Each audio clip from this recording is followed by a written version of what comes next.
স্বাগত জানাচ্ছি একাত্তর জার্নালে। সঙ্গে আছি আমি মাহবুব হাসান। সংবাদ পর্যালোচনা ভিত্তিক নিয়মিত এই অনুষ্ঠানে আমরা খবরের নানান বিশ্লেষণ করি। পত্রপত্রিকা, টেলিভিশন, ডিজিটাল মিডিয়া এবং নিউজ পোর্টালে যেসব খবর শিরোনাম হয়ে থাকে তা আমরা জানিয়ে দিই। সেই খবরের সঙ্গে যুক্ত মানুষদের আমরা সংযুক্ত করি আমাদের আলোচনার টেবিলে। আমাদের স্টুডিও এবং অনলাইনে সংযুক্ত থাকা অতিথিরা সেসব খবরের গভীরে ঢোকেন। আজ আমার সঙ্গে আছেন প্রধান উপদেষ্টার সিনিয়র সহকারী প্রেস সচিব জনাব ফয়েজ আহমদ। আপনাকে স্বাগত জানাচ্ছি একাত্তর জার্নালে। দর্শক, বিভিন্ন সময়ে খবর পর্যালোচনায় আরও অতিথি পর্যায়ক্রমে আমাদের সঙ্গে যুক্ত হবেন, তখন পরিচয় করিয়ে দেব তাদের। শুরুতেই চলুন কয়েকটি অনলাইন নিউজ পোর্টালের খবরের শিরোনাম দেখে নিই। শুরুতেই প্রথম আলো। সুদানে সন্ত্রাসী হামলায় 6 বাংলাদেশি শান্তিরক্ষী নিহত, লড়াই চলছে। রাজধানীর 3 জায়গায় ককটেল বিস্ফোরণ। বিএনপি থেকে বহিষ্কৃত আখতারুজ্জামানের জামায়াতে যোগদানের খবরে এলাকায় মিশ্র প্রতিক্রিয়া। কুখ্যাত এপস্টেইন এবং একাধিক নারীর সঙ্গে নতুন ছবি প্রকাশকে পাত্তা দিচ্ছেন না ট্রাম্প। বাংলা ট্রিবিউন। সুদানে ইউএন ঘাঁটিতে সন্ত্রাসী হামলা, 6 বাংলাদেশি শান্তিরক্ষী নিহত। হত্যা ও হত্যা চেষ্টার চাঞ্চল্যকর ঘটনায় বাড়ছে আতঙ্ক। হাদিকে গুলি, পরিচয় মিললেও হদিস মেলেনি হামলাকারীর। 2,15,000 ছাড়ালো স্বর্ণের ভরি। BDNews24.com। সুদানে জাতিসংঘের শান্তিরক্ষা ঘাঁটিতে হামলায় 6 বাংলাদেশি নিহত। ময়মনসিংহে ভবন নির্মাণের সময় হেলে পড়েছে পাশের 5তলা ভবন। চট্টগ্রামে মনোনয়নপত্র বিক্রির প্রস্তুতি শেষ, সিডির দাম কত? গাজা ইসরায়েলের হামলায় হামাসের জ্যেষ্ঠ কমান্ডার নিহত, ইসরায়েলি গণমাধ্যমের দাবি। এই ছিল যে অনলাইন নিউজ পোর্টালগুলো, দেশের প্রধান প্রধান অনলাইন নিউজ পোর্টালগুলোর এই মুহূর্তের খবর। ফয়েজ আহমদ, আমরা অনেকগুলো খবরের মধ্যে একটা কমন খবর, যেটা কিছুক্ষণ আগে খবরটি আমরা পেয়েছি, এটার এখনও ডেভেলপমেন্ট পর্যায়ে আছে, অনেক তথ্য পাওয়ার এখনও বাকি আছে। বাংলাদেশি শান্তিরক্ষী বাহিনীর 6 সদস্য নিহত হয়েছেন, এখন লড়াই চলছে, আহতও আছেন। সেটা নিয়ে আমরা একটু কথা বলবো আলোচনায়, নিশ্চয়ই আমরা শেষের দিকে এটা নিয়ে কথা বলবো। কিন্তু শহীদ বুদ্ধিজীবী দিবসের একেবারে প্রাক্কালে আমরা, আর কিছুক্ষণের মধ্যেই দিনটি শুরু হবে, 12টা বাজবে। আমরা দিনটিকে স্মরণে রেখে এই আলোচনাটা শুরু করতে চাই। আসলে 1971 সালে যখন স্বাধীনতার একেবারে বিজয়ের প্রাক্কালে আমরা 16ই ডিসেম্বর কাছাকাছি চলে আসছে, নিশ্চিত জেনে গেছে পাকিস্তানি বাহিনী, হানাদার বাহিনী যখন জেনে গেছে যে একেবারে তারা পরাজয়ের দ্বারপ্রান্তে, তখন জাতির শ্রেষ্ঠ সন্তানদের, সাংবাদিক, চিকিৎসক, বুদ্ধিজীবী, তাদেরকে হত্যা করে আলোচনাটা একটু শুরু করতে চাই এটা দিয়ে। জি, প্রথমে আপনি যে বিষয়টা সবগুলি নিউজ পোর্টালের শিরোনামে দেখলেন, সুদানে শান্তিরক্ষী মিশনে বাংলাদেশি শান্তিরক্ষীদের উপর ভয়াবহ হামলা, সেখানে যুদ্ধ এখনো চলছে, যেটা আমরা খবরে দেখেছি। সেখানে অন্তত 6 জন বাংলাদেশি শান্তিরক্ষী মিশনের সদস্য নিহত হয়েছেন। এটা গভীর শোকের বিষয়। বাংলাদেশের সেনাবাহিনী সহ অন্যান্য সশস্ত্র বাহিনীর সদস্যরা, ইভেন পুলিশের সদস্যরা শান্তিরক্ষী মিশনে যোগ দেয়।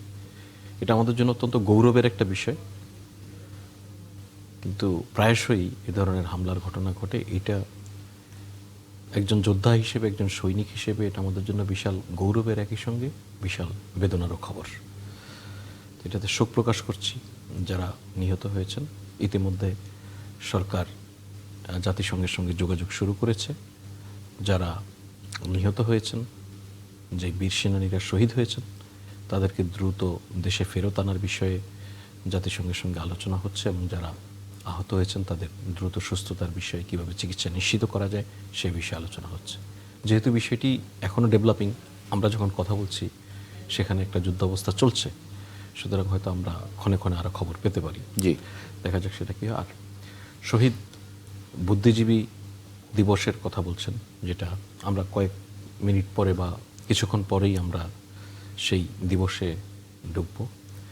এটা বাংলাদেশের মহান মুক্তিযুদ্ধে স্বাধীনতা লাভ যেমন আমাদের জন্য বিশাল আনন্দের, ত্যাগের মধ্য দিয়ে আমরা স্বাধীনতা অর্জন করেছি, ঠিক স্বাধীনতার পূর্বে যদি খেয়াল করেন দেখবেন যে আপনি যেটা মেনশন করছিলেন, যখন পাকিস্তানি হানাদার বাহিনী নিশ্চিত পরাজয়ে জেনে গেছে, তখন বাংলাদেশ রাষ্ট্র যেন স্বাধীন হলেও দীর্ঘদিন মাথা উঁচু করে দাঁড়াতে না পারে, সেই ভয়াবহতম পরিকল্পনা থেকে এদেশের শিক্ষক, সাংবাদিক, আরও বিভিন্ন শ্রেণী পেশার বুদ্ধিজীবীদেরকে, চিকিৎসক, তাদেরকে ধরে ধরে নিয়ে হত্যা করেছে। এর মধ্য দিয়ে বাংলাদেশের মেরুদণ্ড ভেঙে দেওয়ার চেষ্টা করা হয়েছে। আপনি যদি আজও খেয়াল করেন দেখবেন যে সেই শহীদরা যেমন আমাদের প্রেরণা হয়ে আছে, এখনও যারা নানান স্তরে বাংলাদেশের মেরুদণ্ডকে শক্তিশালী করার জন্য নানানভাবে সক্রিয় থাকেন, তাদের উপর বিভিন্ন সময় হামলা হয়। সর্বশেষ যদি আপনি ইনকিলাব মঞ্চের শরীফ হাদির কথাও বলেন, ওসমান হাদি, ওনার উপরেও এক নৃশংসতম হামলা হয়েছে। উনি এখন জীবন মৃত্যুর সন্ধিক্ষণে। উনি বাংলাদেশের পক্ষে কথা বলতেন। উনি বাংলাদেশের বাংলাদেশের উপরে কেউ আধিপত্য বিরাজ করবে, কেউ আমাদের জন্য হুমকি হয়ে দাঁড়াবে, সেই প্রবণতার বিরুদ্ধে কথা বলতেন। আজকে হাদিকে ভীষণ করে মনে পড়ছে এই ঘটনায়, যখন আমরা বুদ্ধিজীবী দিবসের কথা বলছি। জনাব হাদির বুদ্ধিদীপ্ত বক্তব্য, তার বুদ্ধিদীপ্ত অবস্থান বহু মানুষের কাছে পছন্দের হয়নি।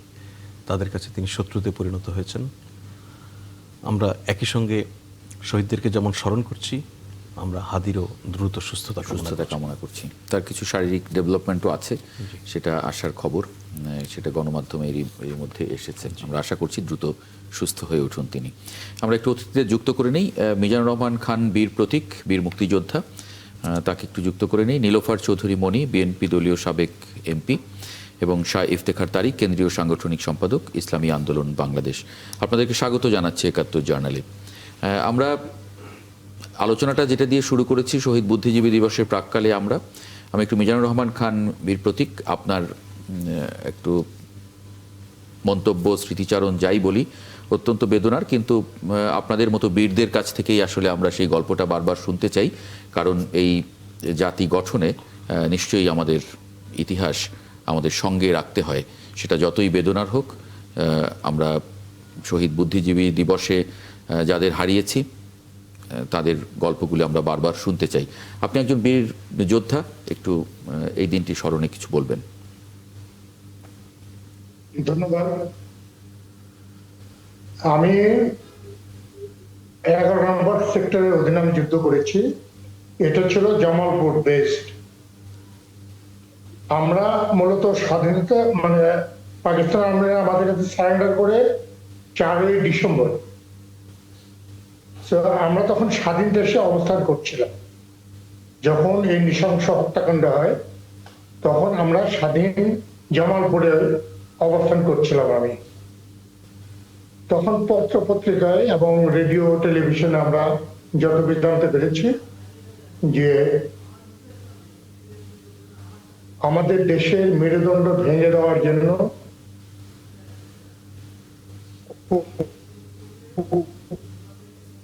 বিখ্যাত রাজাকার আল-শামদের যারা বুদ্ধিজীবী, আইনজীবী, কবির, সাংস্কৃতিক কর্মী, বিভিন্ন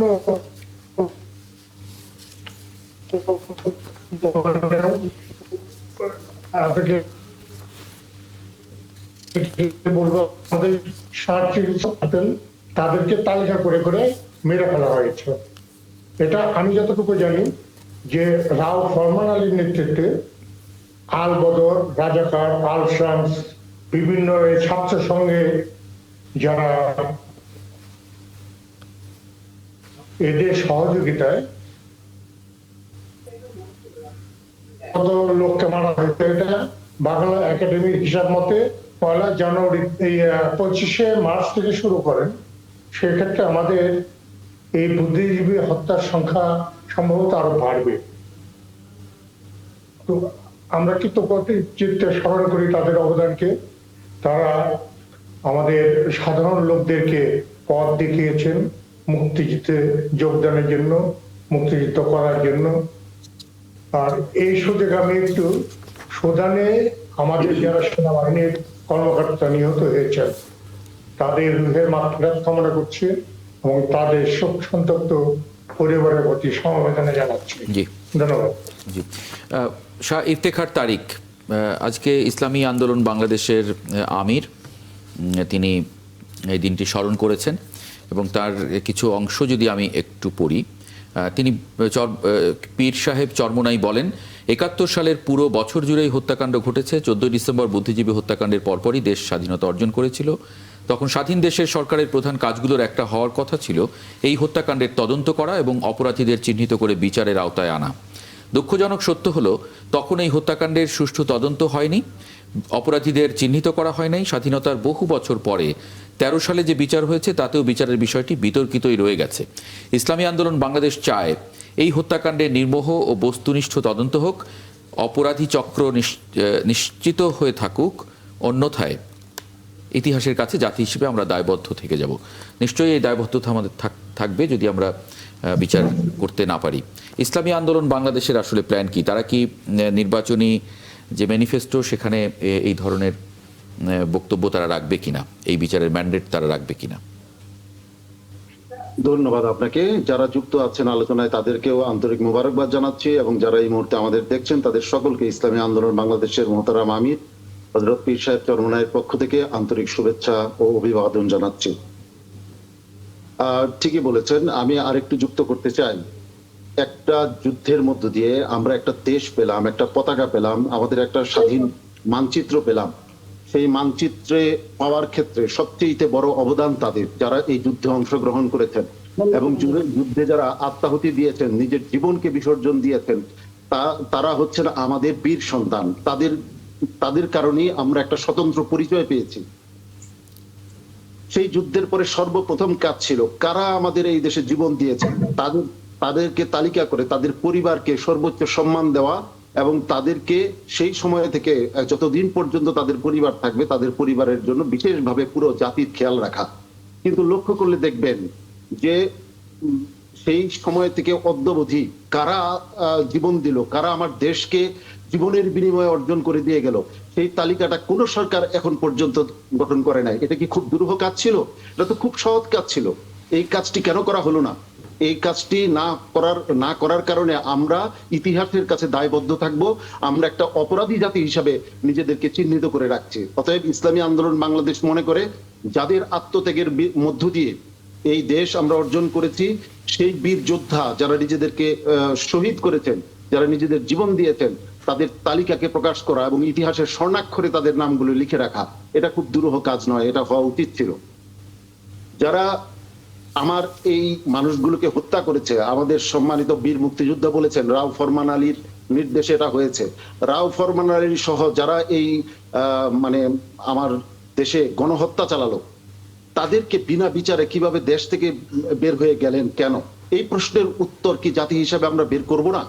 কেন যারা যুদ্ধাপরাধী, প্রকৃত যুদ্ধাপরাধী, কোলাবোরেটররা তো পরে, আগে মূল যুদ্ধাপরাধী যারা এই দেশের মানুষকে নৃশংসভাবে হত্যা করেছে, আমার মানচিত্রকে খুবলে খেয়েছে, সেই মানুষগুলোকে বিনা বিচারে কেন দেশ থেকে বের হয়ে যেতে দেওয়া হলো? এই প্রশ্ন করাটা কি একটা রাজনৈতিক দলের কাজ নয়? একজন দেশপ্রেমিক আজকে এই 2024 সালের জুলাই আগস্টের পর আজকে নতুন প্রজন্ম এই কথাগুলি বলছে। এই কথাগুলি বুঝতে হবে সকল রাজনৈতিক দলকে যে আমরা আমাদের কাজ অসমাপ্ত রেখেছি, সেই অসমাপ্ত কাজকে পুনরায় করাটা আমাদের দায়িত্ব। যদি না করি তাহলে এই যে ওসমান হাদির মতো ব্যক্তিদেরকে বারবার এইভাবে গুপ্ত হত্যার শিকার হতে হবে অথবা আক্রমণের শিকার হতে হবে। অতএব এটা আমরা চাই না। আমরা ইতিহাসের যে কাজগুলি আমরা করি নাই সেই কাজগুলি নতুন ভাবে করতে চাই। ইসলামী আন্দোলন বাংলাদেশ এই ব্যাপারে প্রতিশ্রুতিবদ্ধ। কিভাবে করবেন সেটা নিয়ে আমার প্রশ্ন থাকবে। আমি একটা বিরতিতে যাব, বিরতির পরে এসে আমি নীলোফার চৌধুরী মণি আপনার কাছে আসবো, তখন একটু বেশি সময় আপনাকে দিতে পারবো। দর্শক, একটা ছোট্ট বিরতি নিয়ে ফিরছি ৭১ জার্নালের সঙ্গেই পাবো আশা করি। আমরা যে আলোচনায় ছিলাম সেই আলোচনায় যদি যাই, শহীদ বুদ্ধিজীবী দিবসে বিষয়ে কথা বলছিলাম আমরা। নীলোফার চৌধুরী মণি, আপনার মন্তব্য এবং আজকের এই দিনে যেহেতু সামনে নির্বাচন, নানান ধরনের প্রতিশ্রুতি এখন দলগুলোর আছে, সেই জায়গায় এই এজেন্ডাও একটা গুরুত্বপূর্ণ দিনে আমরা একটু আলোচনাটা যদি করি সেভাবে। ধন্যবাদ আপনাকে। যারা শুনছেন আমার শুভেচ্ছা অভিনন্দন, আমার সহ আলোচক বৃন্দদের শুভেচ্ছা। আজ শহীদ বুদ্ধিজীবী দিবস। ৭১-এর এই দিনে আমাদের কাছ থেকে আমাদের সূর্য সন্তানদেরকে কেড়ে নিয়েছে, যে পাক হানাদার বাহিনী আজকের এই দিনে আমরা আমাদের মুক্তির ও মন্দিরের সুপর্ণ তলে কত প্রাণ হলো বলিদান, লেখা আছে অস্ত্র জলে, আমরা তাদেরকে স্মরণ করছি।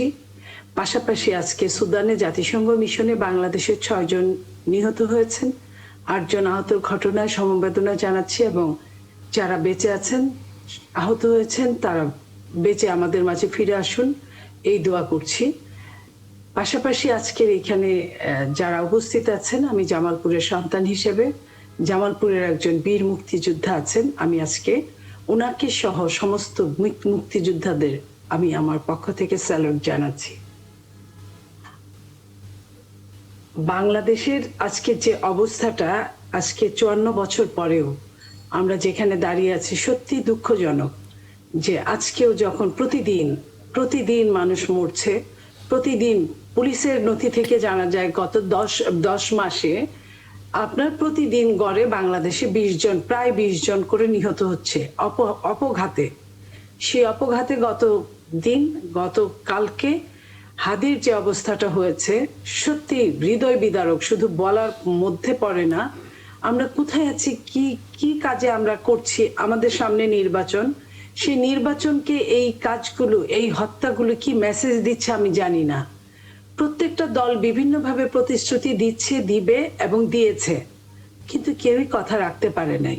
প্রত্যেকটা দল আজকে দেখেন 30 ঘন্টা ওভার হয়ে গেছে। হাদির খুনি যদি চাক্ষুষ হয়ে থাকে, সে তো অবশ্যই তার সাথেই ছিল, তার সাথেই হুন্ডায় ছিল, তার সাথে ইলেকশনে আপনার প্রচারণা চালিয়েছে। সেই মানুষকে ধরতে 30 ঘন্টা উতরে যাওয়ার পরও সেই মানুষটাকে আমরা ধরতে পারছি না। এবং আমরা শুনছি যে যাকে খোঁজা হচ্ছে সে আবার ভিডিওতে বার্তা পাঠিয়েছে যে সে সেই লোক না। তাহলে আমরা জানতে চাই, তাহলে আসলে ওই লোকটাকে? এখন পর্যন্ত কিন্তু আমরা দ্বিধাদ্বন্দ্বের মধ্যে বাস করছি।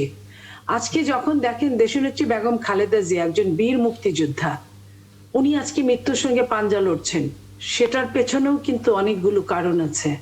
সেটাও কিন্তু আমাদের খুব ভালো কোনো খবর তার সাথে ছিল না। তার অতীত, তাকে যেভাবে অত্যাচার করা হয়েছে, তাকে যেভাবে জেলখানায় তাকে যেভাবে টর্চার করা হয়েছে সবগুলো, এবং পরবর্তীতে যেটা আমাদের নেতা জনাব তারেক রহমান সাহেব বলেছেন, আপনি যে ডাক্তার উনাকে যেতে নিষেধ করেছিলেন, তো উনিও নিষেধ করেছিলেন, তারপরেও কিভাবে সেই দিনের প্রোগ্রামে গেলেন আমরা জানি না।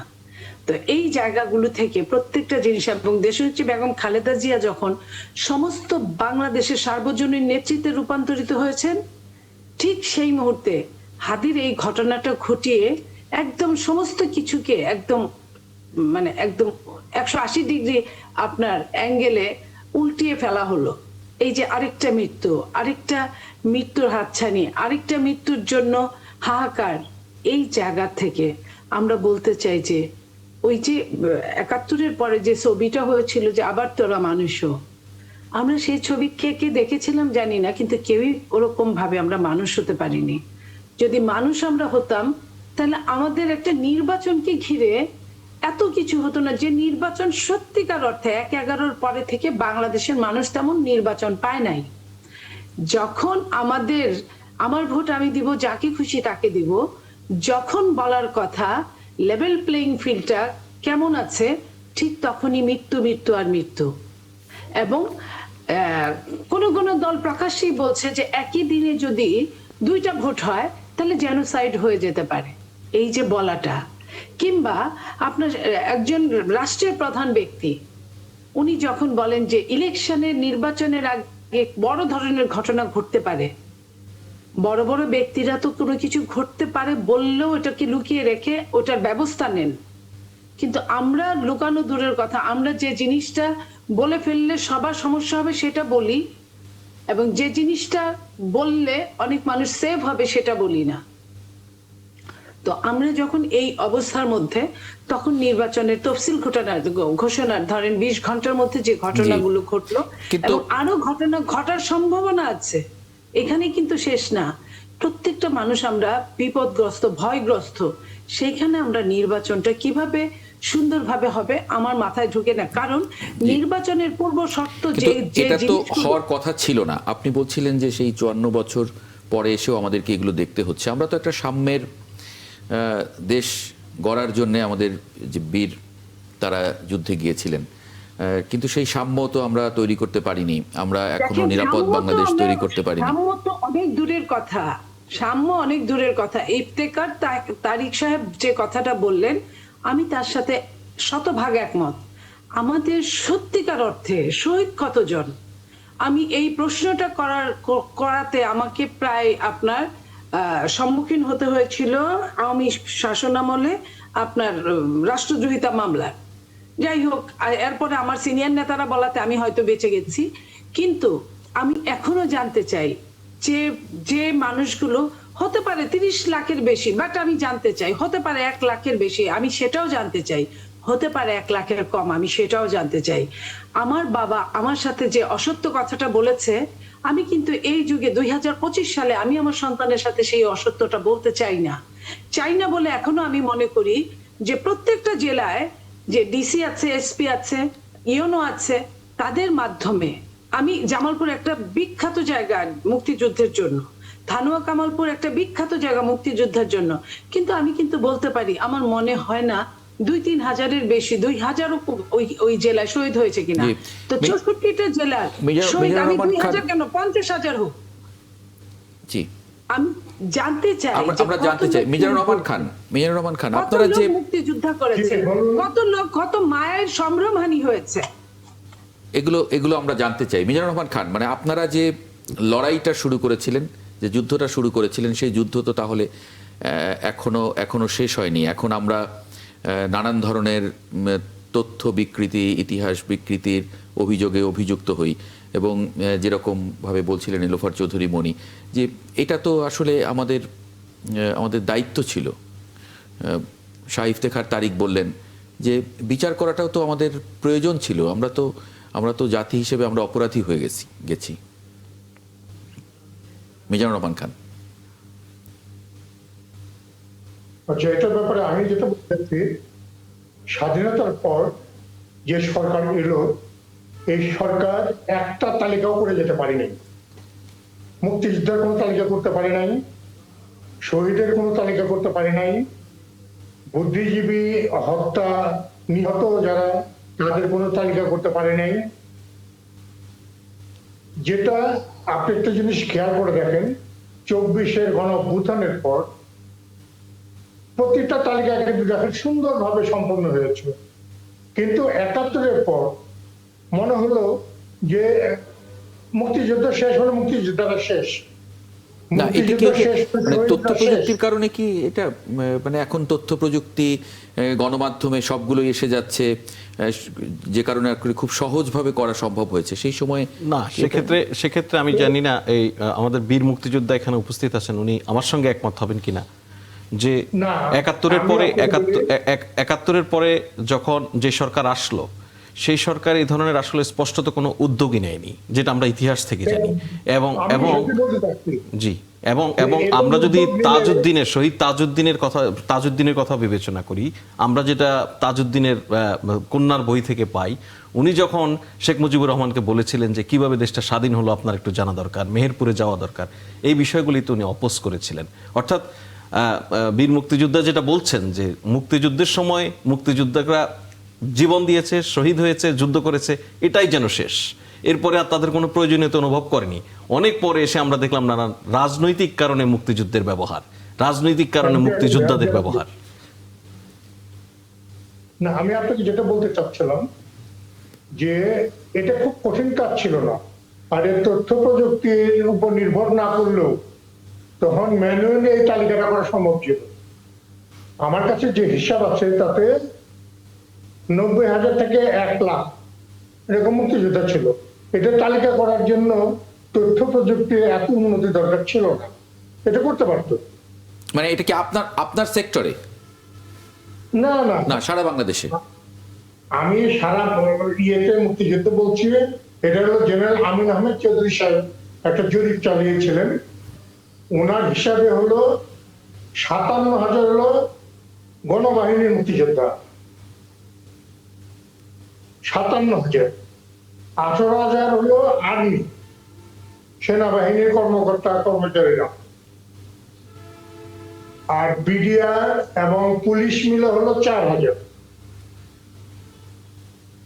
তো এখন আপনি হিসাব করে দেখেন, এখানে 79,000 হচ্ছে। তারপরে আরো বিভিন্ন জায়গায় মুক্তিযুদ্ধে যোগ দিচ্ছে লোকজন, তাতে মিলে আপনি মনে করেন 1 লাখ, কিন্তু এখন 2,32,000 ভাতা নিচ্ছে। তা এখনো আমরা ওই তালিকায় করে যাচ্ছি। আমাদের অনেক মুক্তিযোদ্ধা মারা গেছেন। আমাদের খেতাবপ্রাপ্ত মুক্তিযোদ্ধা সিভিলিয়ানদের মধ্যে আমাদের 10 জন কিংবা 12 জন বেঁচে আছে, বাকি সব মারা গেছে। অর্ধেক তো মুক্তিযুদ্ধের সময় মারা গেছে। তো যারা পরে মারা গেছেন তারা তো কিছু দেখে যেতে পারলেন না, শুনেও যেতে পারলেন না। আজকে যে আমার এক ভাই বললেন যে কোন তালিকার উদ্যোগ নেওয়া হয় না, একদম ঠিক বলেছেন। তখন কেন যে এই উদ্যোগগুলো নেওয়া হয় নাই, আজকে কেন বাছাইয়ের প্রশ্ন আসে? বাছাইয়ের প্রয়োজন ছিল না যদি সঠিক তালিকা থাকতো, তাই না? জি। আপনি বুদ্ধিজীবী বলে 1070 জন, আর আমরা তালিকায় প্রায় 232 জন। এটা কি তৎকালীন সরকারের পক্ষে সম্ভব ছিল না? অবশ্যই ছিল, ইচ্ছা ছিল না, তাই না? সেক্ষেত্রে Okay. সেই সময় আমাদের যে জেলাগুলি ছিল, প্রত্যেকটা জেলায়, যেটা মনিয়াপা ইনফ্যাক্ট বললেন যে ওনার জেলায় কতজন মুক্তিযোদ্ধা, কতজন শহীদ, এই জিনিস তো বের করা খুব কঠিন কিছু ছিল না। প্রত্যেকটা জেলায় তো আমাদের কিছু অ্যাডমিনিস্ট্রেটিভ মেকানিজম ছিল। হ্যাঁ, এখনো সম্ভব। এখনো উদ্যোগ নিলে এখনো অসম্ভব নয়। আপনার গ্রামে, আমার গ্রামে কে মুক্তিযুদ্ধের সময় ধরে নিলাম যে কোনো ভাবেই মানে মারা গেছে, এই তালিকাটা বের করা এখনো সহজ। এখনো রাষ্ট্রীয় আমি বলতে চাই প্রতিটা গ্রামে কিন্তু কোনো না কোনো মুক্তিযোদ্ধা বেঁচে আছেন কিংবা প্রত্যক্ষদর্শী বেঁচে আছেন। সবগুলো গ্রামে কয়জন মুক্তিযোদ্ধা ছিলেন, কয়জন রাজাকার ছিলেন, কয়জন শহীদ হয়েছেন, কয়জন মা আপনার শ্লীলতাহানির শিকার হয়েছেন, সবকিছু কিন্তু বের করা যায়। এটা কিন্তু কোনো ব্যাপার না। আর এটা মোবাইলের যুগ, এটা অনলাইনের যুগ, এটা সোশ্যাল মিডিয়ার যুগ। এটা আপনার অনেক কিছু এখানে সত্যটা বের করে। যদি সত্যটা বের হতো সময় মতো, তাহলে কিন্তু মুক্তিযুদ্ধের সময় যার জন্ম হয়েছে সে কিন্তু মুক্তিযুদ্ধের সনদ নিতে পারতো না। এবং সবচেয়ে বেশি সনদ নিয়েছিল আওয়ামী লীগ করা মানুষগুলো সেই সময়ই জানা গিয়েছিল মুক্তিযুদ্ধ মন্ত্রী সে নিজে এটা প্রমাণ দিতে পারে নাই। এবং কত লোক, এটা প্রথম আলো রিপোর্ট হয়েছিল। সেই জায়গাতে বলছি এখনো সময় আছে। আমাদের বাপ চাচারা, বাপ দাদারা আমাদের সাথে না জেনে অসত্য বলেছে, আমরা কিন্তু জেনে বুঝে আমাদের সন্তানদের সাথে অসত্য বলতে পারি না। তখন অ্যানালগ যুগ ছিল, এখন ডিজিটাল যুগ। ডিজিটালাইজেশন এত বেশি মানে নিচের দিকে আমাদের ধাবিত যে আমরা এটাই বের করতে পারিনি আজ পর্যন্ত। আমার মনে হয় প্রত্যেকটা সরকার হয়তোবা এখানে কিছু একটা জুজুবুরি আছে, যে হয়তোবা তাদের কি স্বার্থের কারণে তারা এটা অ্যাভয়েড করে, আমি জানি না। এটা তো প্রশাসনকে বললে প্রশাসন এত কাজ করে, এটা বের করতে পারতো না? জি, নিশ্চয়ই। দেখেন ফয়জা আহমদ, এটা কি মানে এটা আপনি সরকারের ভিতরে আছেন? ডেড রেকনিং একটা বই আছে, সেই বইতে একটা লেখা আছে, সেইখানে যে শর্মিলা বসু, আপনার সুভাষ বসুর নাতনি, সে এই 71-এর উপর পিএইচডি করেছিল হার্ভার্ডে সম্ভবত। সে ওখান থেকে আপনার এই বাংলাদেশে এসে 72-এ থেকে গেছে। সে ওইখানে বলেছে 1 লাখের কম লোক ওইখানে শহীদ হয়েছিল। আচ্ছা, ভালো কথা, আমি এটা বিশ্বাস করলাম না। আপনার তাজউদ্দিনের মেয়ে শর্মিলা, উনিও বই লিখেছেন, এরকম অনেক বইতে আছে মুক্তিযুদ্ধের সম্পর্কে লেখা। তো সেই জায়গা থেকে আমরা কেন এখনো আমাদের মুক্তিযুদ্ধেরা বেঁচে থাকা অবস্থায় আমরা কেন এটা বের করতে পারবো না? আমরা এই বিভ্রান্তিতে কেনই বা থাকবো? না, দেখুন, মুক্তিযুদ্ধ মন্ত্রণালয়, আপনি যদি অন্তর্বর্তী সরকারের সময় খেয়াল করেন, মুক্তিযুদ্ধ মন্ত্রণালয় থেকে এই বিষয়ে বেশ কিছু উদ্যোগ গ্রহণ করা হয়েছে ইতিমধ্যে। আপনি জানেন যে মুক্তিযুদ্ধের সংজ্ঞা নির্ধারণ নিয়ে আওয়ামী লীগ যেটা বলছিলেন, মুক্তিযুদ্ধ মন্ত্রী এবং আমরা রেজাউল করিম নামে একজন মিনিস্টার ছিল, হাউজিং মিনিস্টার, উনি ভুয়া মুক্তিযুদ্ধের সার্টিফিকেট ধারণ করেছিলেন। বহু আমলা ভুয়া মুক্তিযুদ্ধের সার্টিফিকেট ধারণ করেছিলেন। পরে অনেকেই চাকরির সুবিধা টুবিধা এসব নিয়েছেন এসব করে। তো এই সরকার দায়িত্ব গ্রহণের পর ইন্টারিম গভর্নমেন্ট অন্তত মুক্তিযুদ্ধের সংজ্ঞার জায়গাটা ঠিক করা, এই আইনটা ইতিমধ্যে সংশোধন করে এটা পাশ হয়েছে, সেটা একটা বড় ধরনের অগ্রগতি। অপরদিকে সরকারের দিকে অ্যানাউন্সমেন্টের পরে বেশ কিছু মুক্তিযোদ্ধা ভাই যেটা বলছিলেন 2 লাখ 2.5 লাখ লোক এখনো ভাতা নেয় নিয়মিত, অনেক ভাতাপ্রাপ্ত মুক্তিযোদ্ধা, সোকল মুক্তিযোদ্ধা, তারা ভুয়া মুক্তিযোদ্ধা বেসিক্যালি। সো এই মানুষগুলি তাদের সার্টিফিকেট হস্তান্তর করেছে ইতিমধ্যে, এটা একটা বড় অগ্রগতি।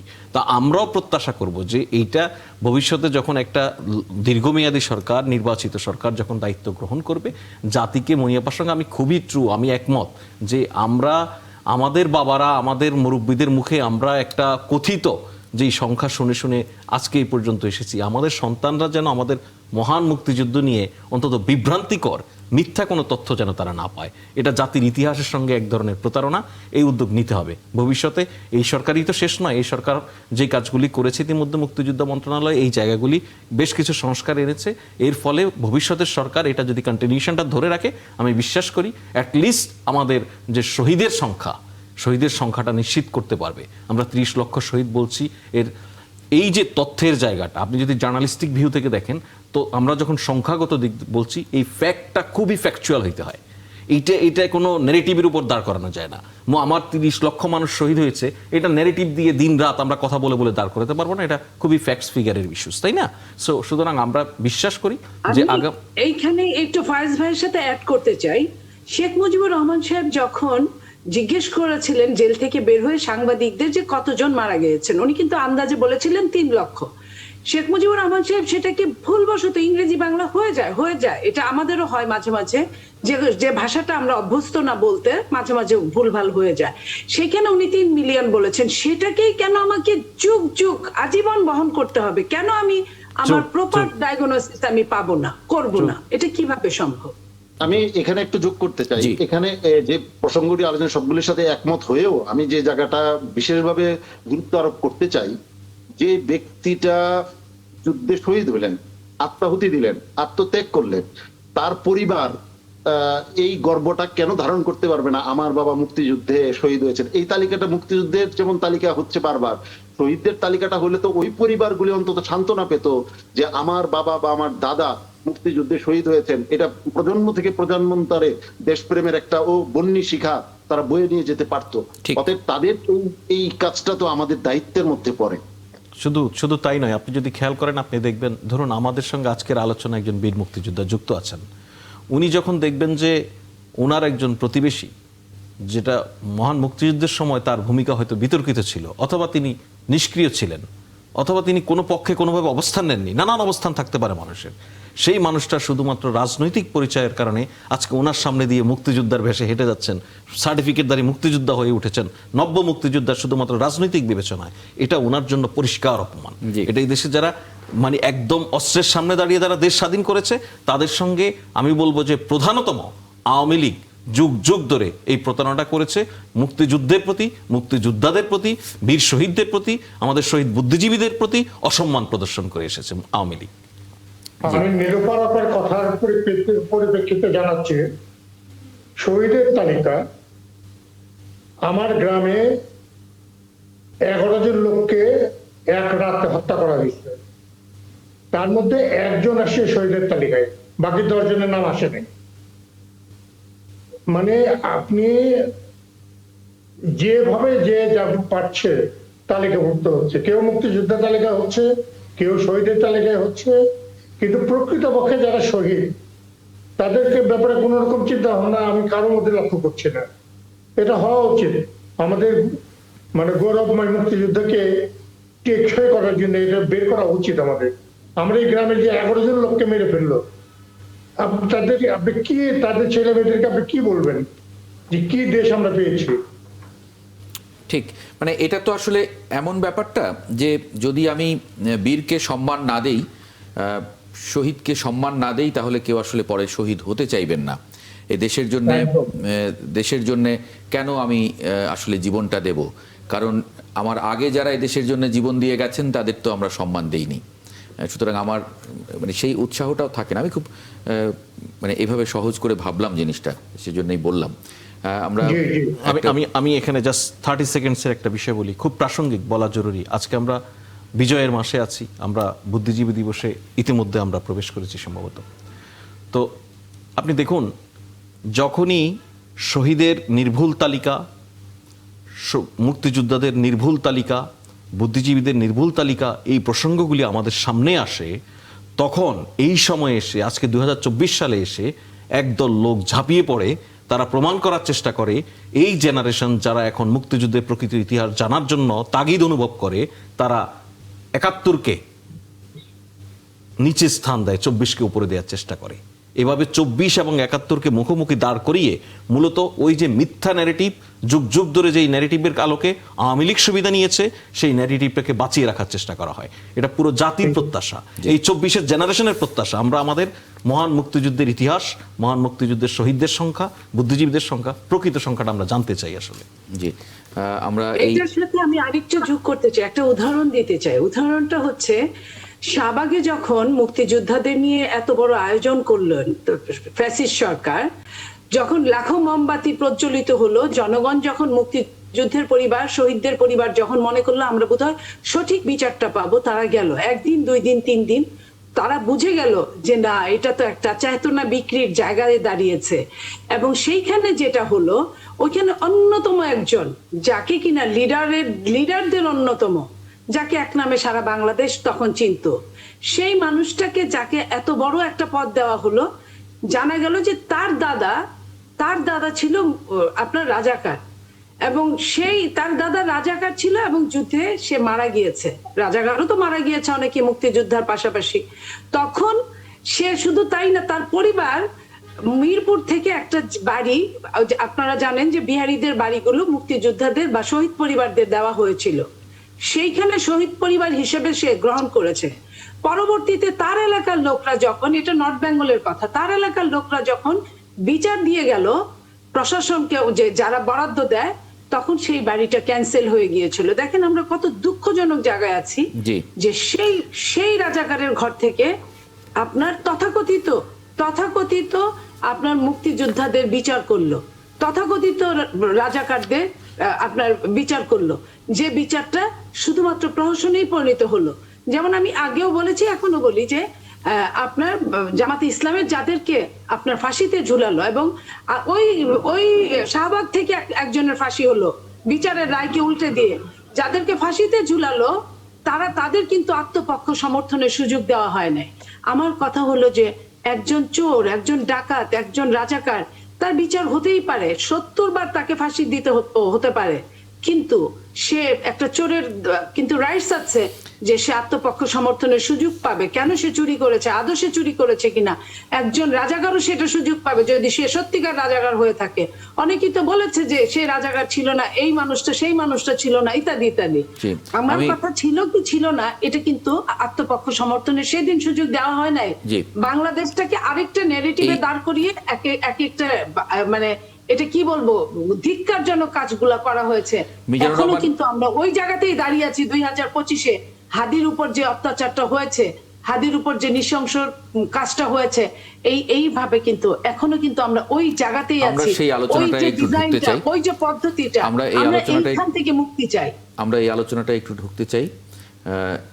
আজকে আরেকটি ঘটনা, হাদির উপরে গুলির ঘটনায় মানববন্ধন করে ফেরার পথে দুজনের উপরে হামলা হয়েছে, সেই খবরটা নিয়েও একটু কথা বলবো।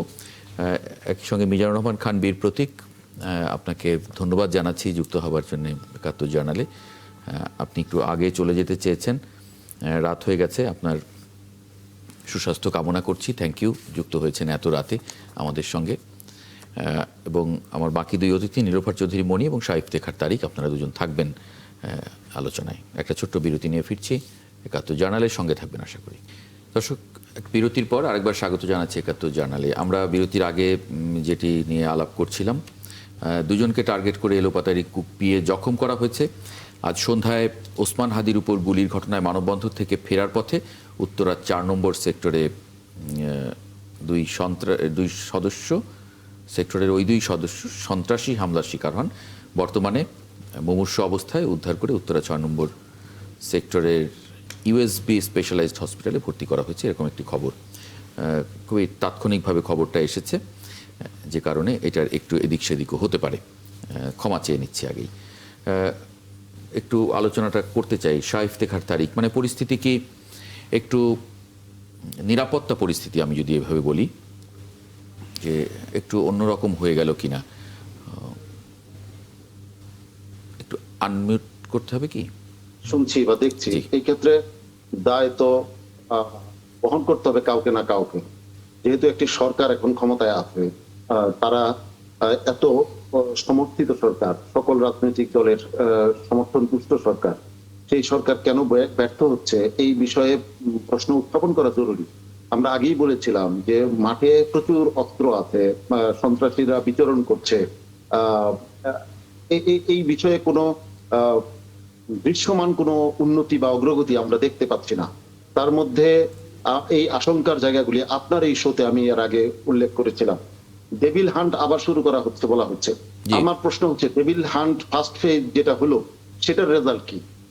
আপনি দেখেছেন যে ব্যক্তিকে সন্দেহ করা হচ্ছে সেই ব্যক্তি ডেভিল হান্ট ফার্স্ট ফেজের সময় সে ধরা খেয়েছিল।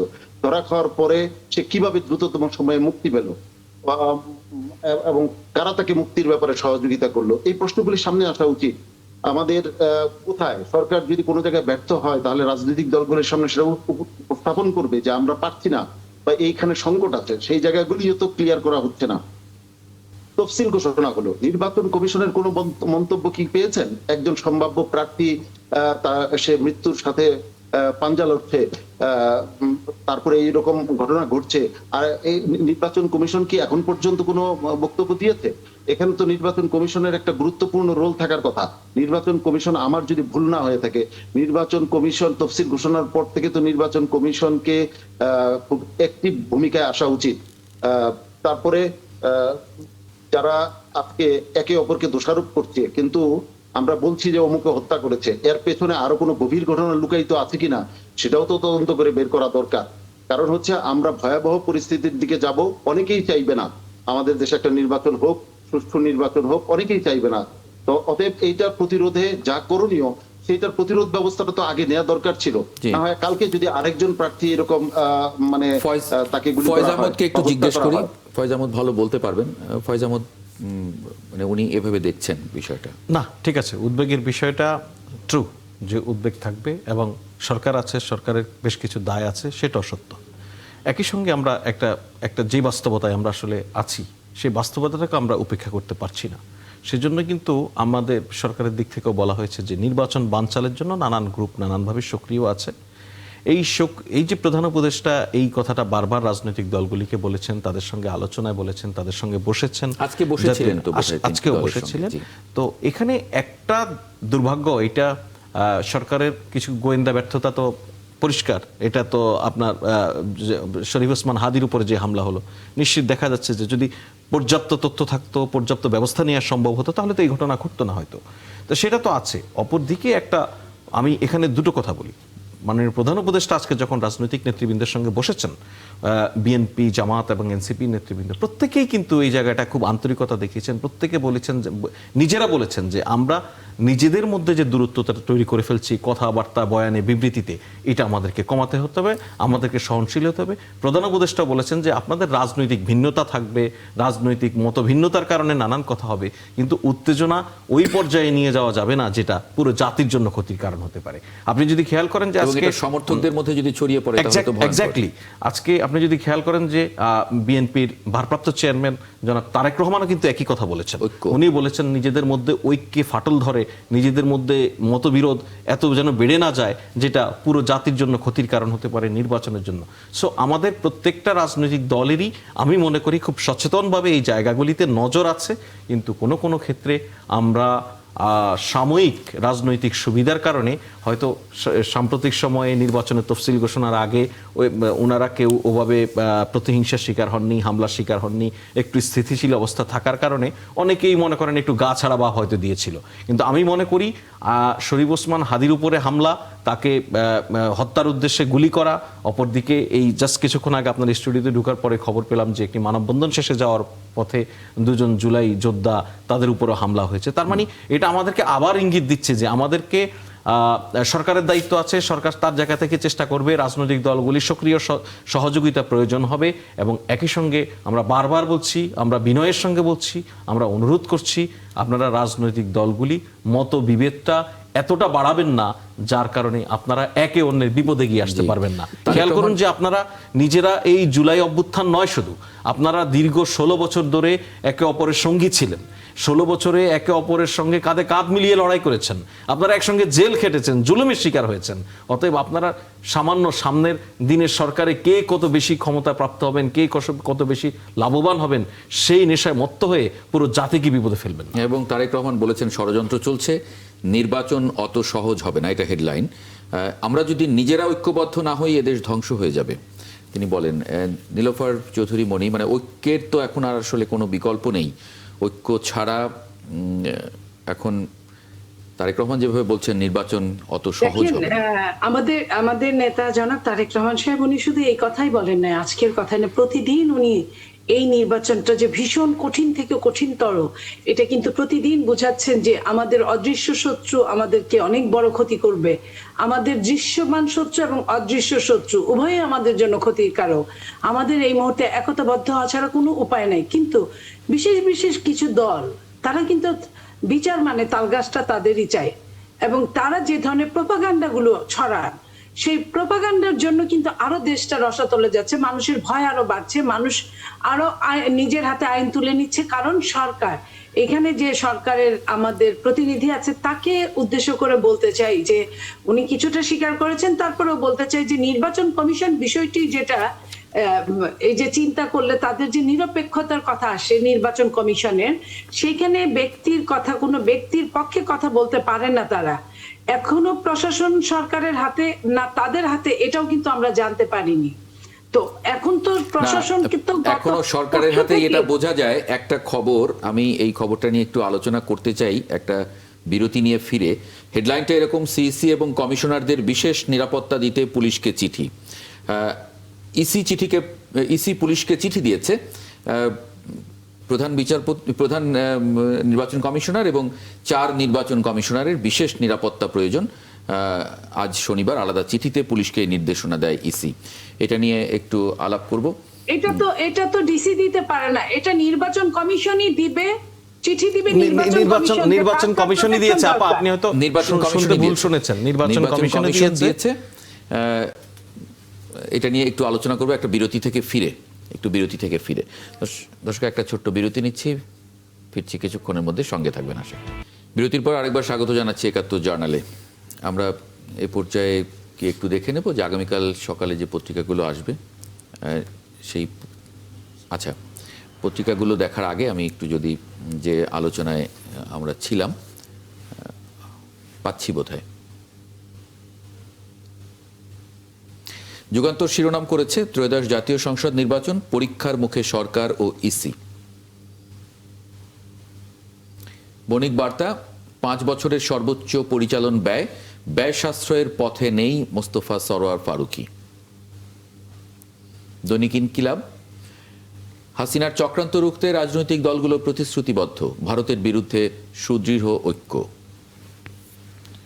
দৈনিক জনকণ্ঠ, জুলাই অভ্যুত্থান নস্যাতের চেষ্টার বিরুদ্ধে ঐক্যের ডাক, প্রধান উপদেষ্টার সঙ্গে বিএনপি, জামায়াত, এনসিপি ও ইনকিলাব মঞ্চের বৈঠক। সংবাদ প্রতিদিন, বদলে যাচ্ছে রাজনীতির দৃশ্যপট, তারেক রহমানের ফেরার ঘোষণা। ডেইলি টাইমস অব বাংলাদেশ, হাদিস ties with suspect under scrutiny. আমরা শিরোনামগুলো দেখে নিলাম যে পত্রিকাগুলো আগামীকাল সকালে আপনাদের হাতে পৌঁছবে। একটু অতিথি একটু যুক্ত করে নেই। আমাদের সঙ্গে এই মুহূর্তে যুক্ত হয়েছেন খান সাইদ হাসান, পিপিএম, সাবেক ডিআইজি, বাংলাদেশ পুলিশ। আপনাকে স্বাগত জানাচ্ছি। আমরা মূলত পুরো অনুষ্ঠানটা জুড়েই বেশিরভাগ সময় আমরা আসলে নিরাপত্তা ইস্যু নিয়ে কথা বলেছি। সামনে নির্বাচনকে চ্যালেঞ্জ বলছেন, সবগুলো রাজনৈতিক দলের প্রধানরাই এটাকে আসলে মেনে নিয়েছেন, সরকারও এটা মেনে নিয়েছে। সেই জায়গায় সিসি এবং কমিশনারদের বিশেষ নিরাপত্তা দিতে পুলিশকে চিঠি দেওয়া হয়েছে। এখন মানে সব মিলিয়ে আসলে নিরাপত্তা পরিস্থিতি আমরা কি দেখছি? আজকেও 2 জুলাই যোদ্ধার উপরে হামলা হয়েছে, মানববন্ধন শেষে ফিরে যাবার পথে। খান সাইদ হাসান। ধন্যবাদ আপনাকে এবং আপনার মাধ্যমে ৭১ টিভি দর্শক শ্রোতাদের।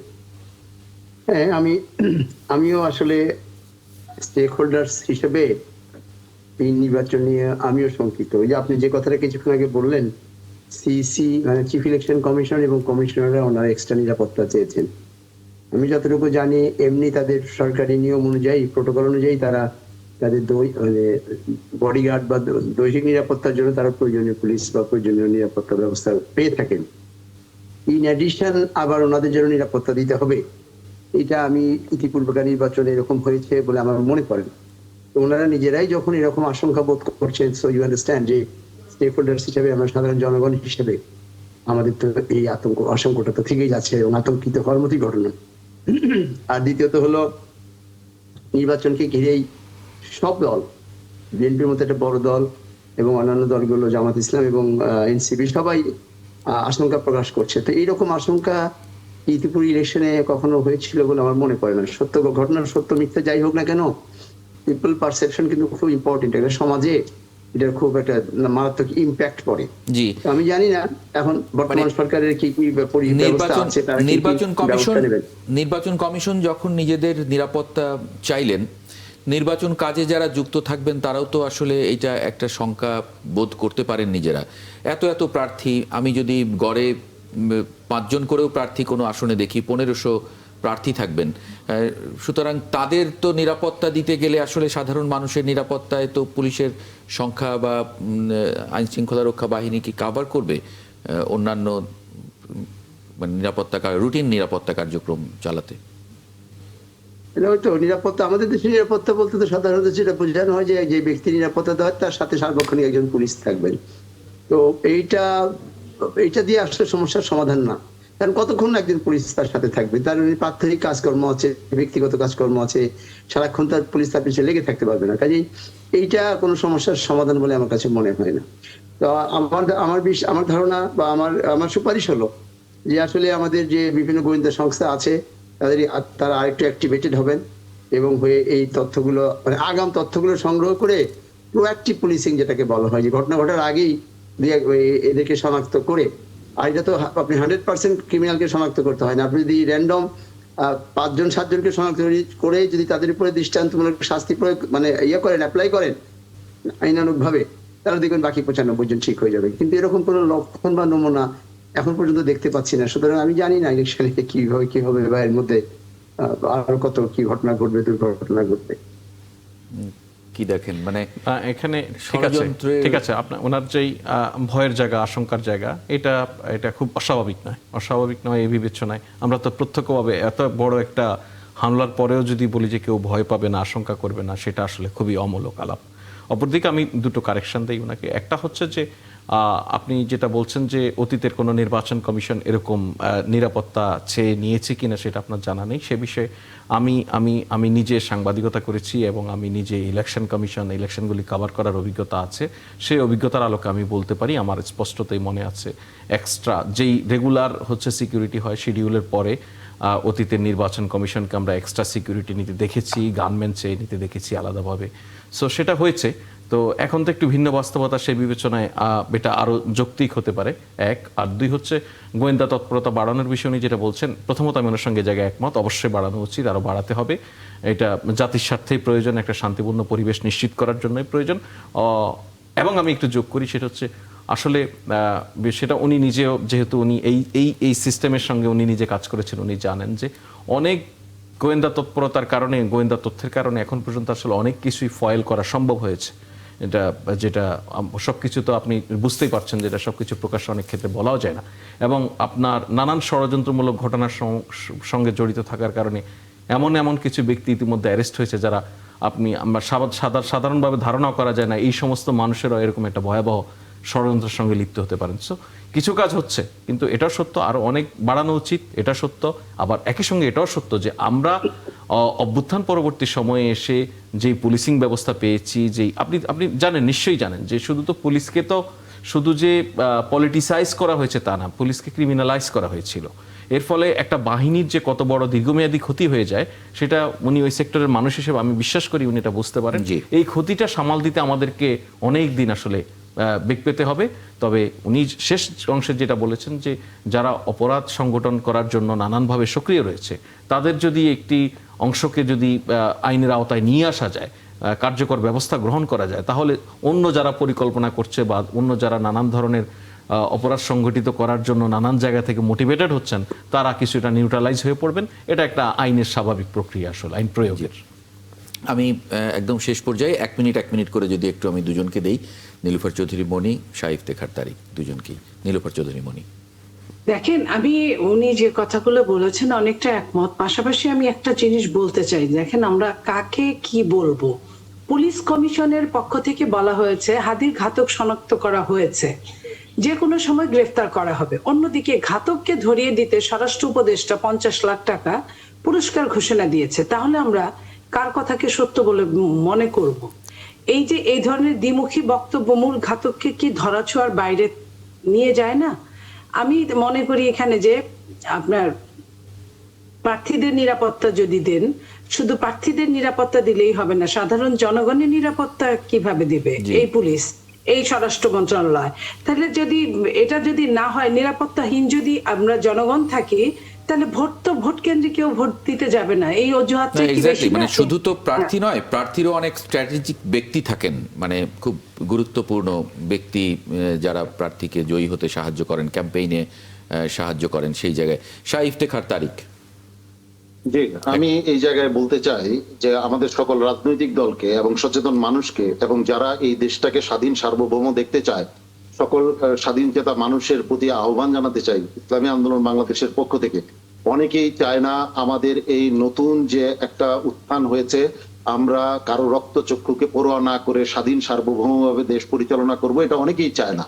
ওরা নানা রকম ষড়যন্ত্র করবে, আমাদের সকলে মিলে সেই ষড়যন্ত্রকে রুখে দিতে হবে। আর সেই রুখে দেওয়ার জন্য সবচেয়ে বড় দায়িত্ব পালন করতে হবে রাজনৈতিক দলগুলোকে।